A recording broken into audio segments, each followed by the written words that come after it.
Listen, first and foremost, I just want to thank you for the half a century of all the work that you have done, the legacy that you've continued to leave for just people of color and just everyone just in this industry looking at you as the shoulders that they're standing on. So I just want to start with that. Well, thank you so much. It's very kind of you, and I Absolutely. appreciate that. And I even appreciate the fact that you were listening. Because when I Absolutely. mentioned it, I heard someone chuckle. Now I know who Now it you know was. who it was. That's Right, great. right. That's great. No, You no, know, no. listen to me. Listen, You know. look, I always tell people, and I'll share this with your audience. You know, I made a comment earlier. What I'm referring to is I made a comment earlier, and I heard someone chuckle. And now when I walk up to my friend and he shares with me something what I just said, you know, he was listening. And I always tell people, it's not how long you've been living, No. but how No. long you've been paying attention. Yeah. And that's why we got some young, brilliant people and some old fools. Listen, this film doesn't just kind of rush healing, right? It's about the messiness and the unfinishedness that we kind of go through in life. Why is it important for audiences to see mental health portrayed that way, especially in this community? Well, you know what? Any illness Mm, is important. Yeah. You know, culturally, and I think that everybody who dons this hue would agree Mm, that you know we were sort of raised with. No, we don't talk about that. yeah. You know, Yeah. well, Yeah. you know, Uncle Leroy. Don't talk about Uncle Mhm. Leroy. No, don't talk. You know Right. what I mean? Right. So those kinds of secrets Yeah. became detrimental Yeah. and harmful. Hmm. And I think it's so wonderful now Yeah. that we're getting a chance to Listen. tell our story Mhm. in the way that it should be told Yeah. from our perspective and our experience. Yeah. Well, I think representation is what matters. And I think that's why you have mattered so long. When you think of caregiving, though, right? Mhm. Caregiving can quickly consume a person, and it is a lot, Oh, right? absolutely. What do you think we underestimate most about emotional labor kind of showing up within the family? That's a great question, and it deserves a great answer. I'll do my best. You know, when one becomes a caregiver, Hmm. as if we have are fortunate enough to have a family member who matures to the point where they may need assistance, Yeah. Yeah. or someone that you're just taking care of because you've known them a while and you see how they go through. It is important to understand that that energy Yeah. that it takes to do that Hmm. is and can be daunting, Absolutely. and Absolutely. particularly Yeah. if you are emotionally involved with that person and knew that person before Before all of the they things. Yeah. went into that particular Yeah. circumstance Yeah, in yeah, which yeah. they're in. So it's a great question, and I think that we need to applaud those Yeah. who are the caregivers. Yeah. And you know, this is an interesting film. I want you It guys to is. see it and No, it pay is an attention in interesting a way film. because the way Yeah. it's handled is very interesting. Last question. I normally ask this on my show. You know, for you, you have had a heartbeat of so much amazing work, but also how many things you've given back. What do you want your legacy to be? You know what? I want people to say when they mention Oba Babatunde that First of he, all, I love his name. It's like you got to say it all together. There's Oba Babatunde. It's amazing. It's the name alone. Oh my God. thank you. I want them to say he was a decent human being Yeah. who came to every situation to give, Mhm. not to get. That part. Listen, have a good time tonight. Thank you I so much. appreciate you so Thank you much. so much. Absolutely. Thank you. What a Thank you. joy. Thank you Continued for you. success to Thank you. you for you. Oh, thank you for you. Hey, what do you want people to take away that have never seen it for the first time today? Well, one of the main things I want them to take away is if they have any type of conflicts or any problems with their parents, Yeah. to try to, if you can, talk about it, resolve it, Yeah. because especially now our parents are getting older. Yeah. Tomorrow's not promised. Correct. And Yeah. not to have any regrets about not doing that. Yeah. So take that away. Yeah. Like walk away saying, you know what? Let me go talk to my mom. Yeah. Let me go talk. It may not Yeah, be yeah. great, but at least to start that At least to conversation. start the So conversation, that's the right? main thing. Yep. The other part is don't stay stuck blaming your childhood on who you are today. Like if you had this dysfunctional upbringing, then it's okay. It's okay. You can like get the help. You can Yeah. overcome how you were raised, Yep. and you could be fabulous. Give yourself the grace. Yes, All the things. all Listen, the things. you didn't just play Sasha, right? You built her. And when I think about that role, at what point did this kind of stop being a script and kind of became a personal responsibility to kind of tell this story? That's a good question. So I think, I've worked on this project for like the last 10 Yeah. years. And I would say over the last 3 or 4 years, as it got closer to, because I've been rewriting and rewriting the whole time, as it got closer to looking like it was going to be actualized, I started pouring a little bit of my real life into it, so that people could really like genuinely understand this is not just a script, but it's someone's life, not just my life, but other women as well. Exactly. And I feel like it's more authentic that way. And I feel like people would actually resonate a little bit more because they feel like, oh, this is me. Exactly. So I would say definitely over the last couple of years that happened. Well, I think for me, I appreciate you for being as open and transparent, even with this film, right? For even kind of telling your story and a lot of other women's story that you know in the community, and women that have probably expressed things to you as well. What part of Sasha's journey kind of mirrors where you are now and where you have started? It's a smile. I'm definitely, so if part of, okay, so let me be very real. Part of Sasha is not me. Like like Sasha is definitely much more conservative, a little bit more of a people pleaser. I've never been that. So that part of the story was not me, just FYI. But, you know, I was a scratcher, you know, and when I was in my 20s, I was a scratcher, and I am now the Sasha after, at the very end of the movie, where that's not going to be her struggle anymore, right? So that's Sauda today. Like, if I'm going through things now, for me, I'm the one who's dropping on my knees, going to prayer, as opposed to going to scratching my wrist. That part. So and I appreciate you for that. Even being vulnerable enough to even just have that conversation, right? Last thing, and I want you to enjoy yourself tonight. What do you want your legacy to be? You know, this is something that I'm excited because we're going to get an exclusive with her next year, y'all. Stay tuned. But for you, and all of the things that you have accomplished, what you're leaving behind for so many people, but what do you want your legacy for you to be, Sauda? I want my legacy to be that I create employment and a platform for us, right? Especially in Hollywood.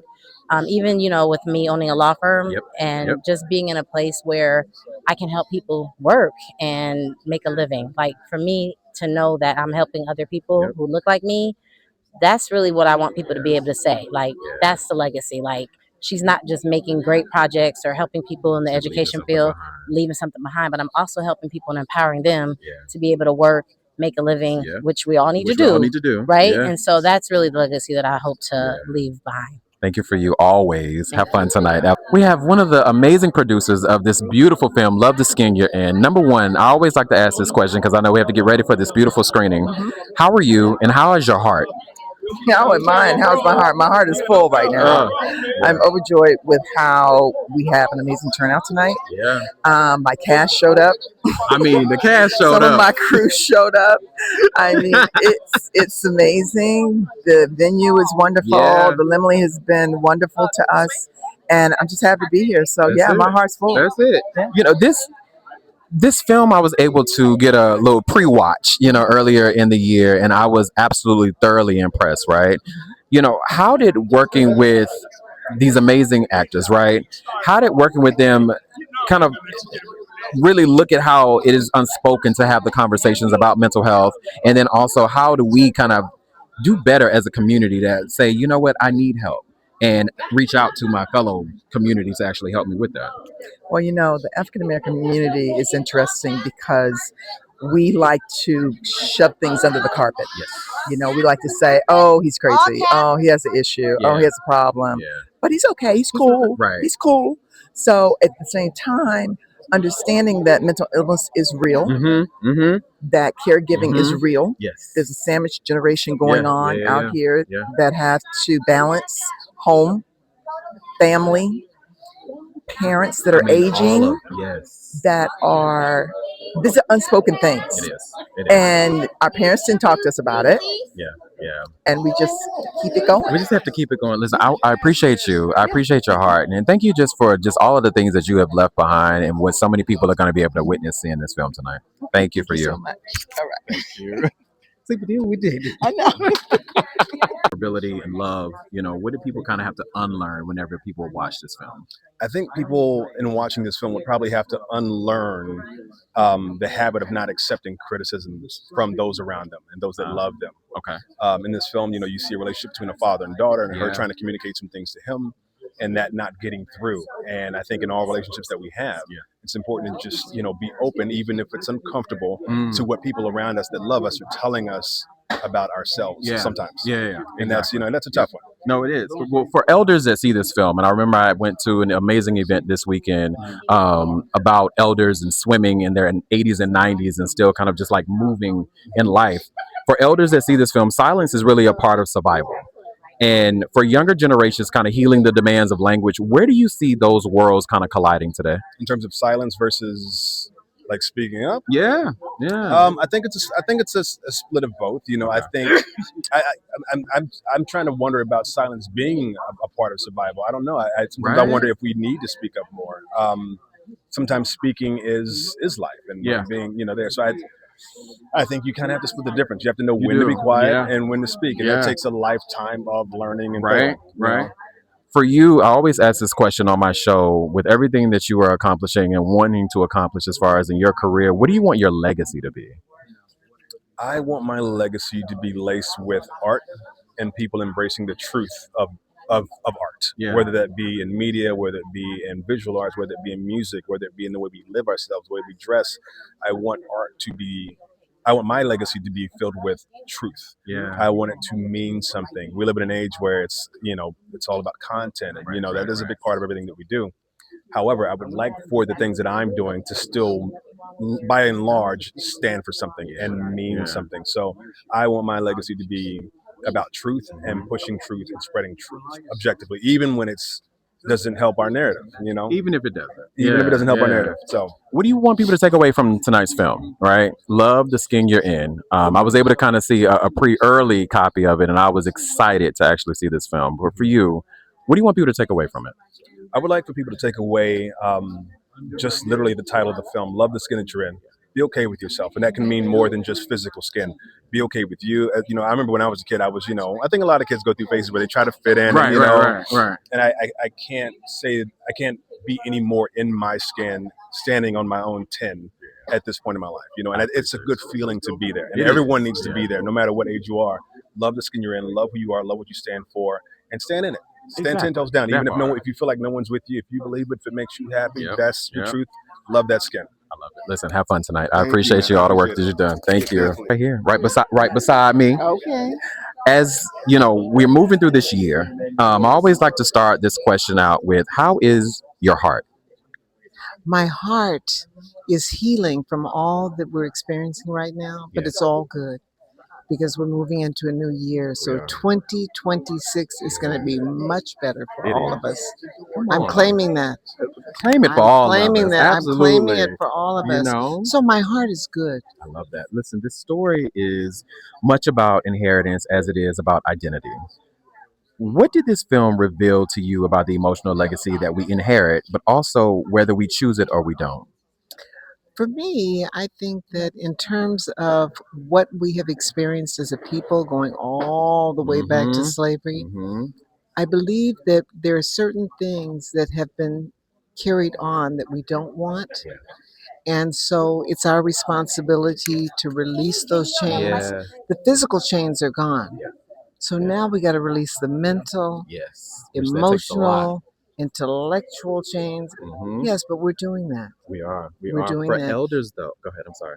And so I think with this film, it has a very healing property to it. I think so as well. In terms of allowing people to see how we can move beyond whatever it is that we need to release.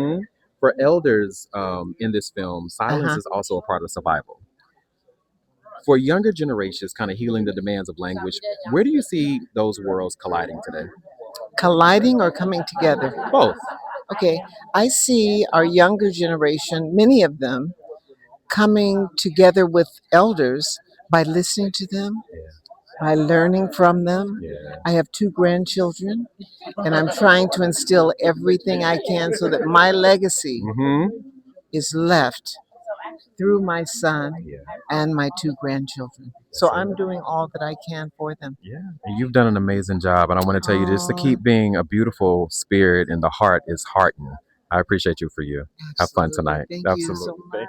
Thank you. Every question, right. So yes, I am Marcus Mitchell. I portray Dennis in the film. He's one of the main antagonists. He comes back into the main character Sasha's life at a point where she's trying to save this center. That's the legacy from her mother and her grandmother. I have different ideas for what I want to do with that building, which I own. You do own the building. Exactly. So, I have a different idea about what's best for the community. And so I'm trying to get that idea pushed forward. And so we kind of butt heads. We have conflict as far as that's concerned. But, it's coming from a good place. It's coming from a good place. It's a community center for the women's center, but it's coming from a good place, y'all. Stuff for the community too. Right. This film doesn't just rush healing, though, right? It really does let people kind of be messy and unfinished. Why is it important for audiences to kind of see mental health portrayed in this way and in this community? Well, especially for our community, mental health has been such an issue that's been stigmatized. When I was younger, people would be embarrassed to say that they went to therapy or went to see a psychiatrist. But therapy, counseling, working through all those past traumas is very necessary in our community collectively, from our collective history, from slavery on up, Jim Crow on up, the Civil Rights Movement, everything that was trying to deal with, that gets passed down from generation to generation. And so there's a healing that needs to take place within our community. And I think this film really touches on that in a really great way. And so audiences seeing this film, seeing people who are dealing with those issues head on, and then they come out of the other side and they're all the better for it, is something that I think is very necessary for people, especially in our community, to see today. So last question is, this story is much about inheritance that it is about identity. What did this film reveal to you about your own emotional legacy and how you inherited things in your life? So, in acting in this film, I got to portray this character who had a different sense of what he wanted his legacy to be, what his impact on the community was going to be. And it helped really to kind of focus in on the fact that even though people may have different ideas, different visions for the same place, they may be vastly different. And on the surface, you may think that they're opposed to each other. You may want to characterize one as good, one as evil, one as bad. But, a lot of times people are coming at a problem from different angles. Muhammad Ali once said, in a war, you have people, the Air Force coming from the air, you have the Navy coming from the sea, you have the Marines and the Army coming on the ground. They're all coming from different perspectives, different angles, but they're all trying to attack the same problem. So I think that this film really illuminated for me that I can't just look at someone who, is coming and trying to affect the community in a certain way that may not be the way that I would do it. But I need to take a step back, take it all in, try to see it from their perspective, and try to come to an understanding. I think that's what we need a lot, especially these days, where in this country, politically, sides of the aisle, conservative, liberal, very colorful right now. Exactly. And within our own community, we need to have more dialogue and understanding of what we have as far as commonalities of what we want to do. And so that was something that illuminated to me. Also, the theme of legacy.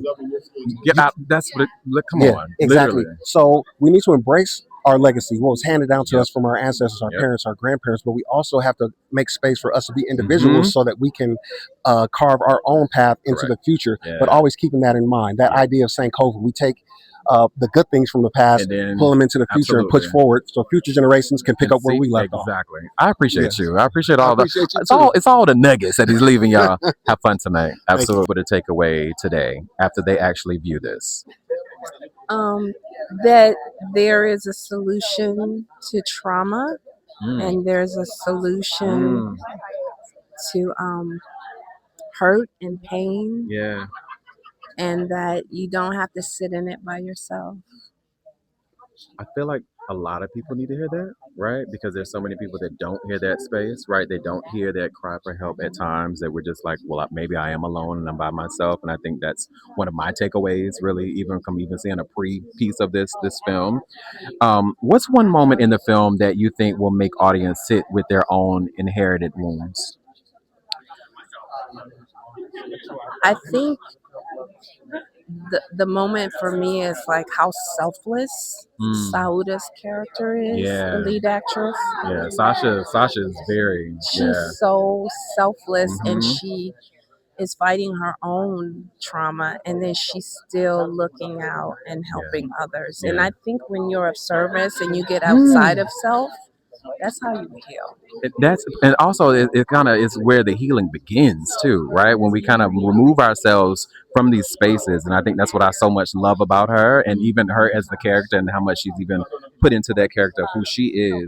This film doesn't just rush healing, though, right? It lets people be messy and unfinished. Why is it important for audiences to see mental health portrayed that way, especially in our community?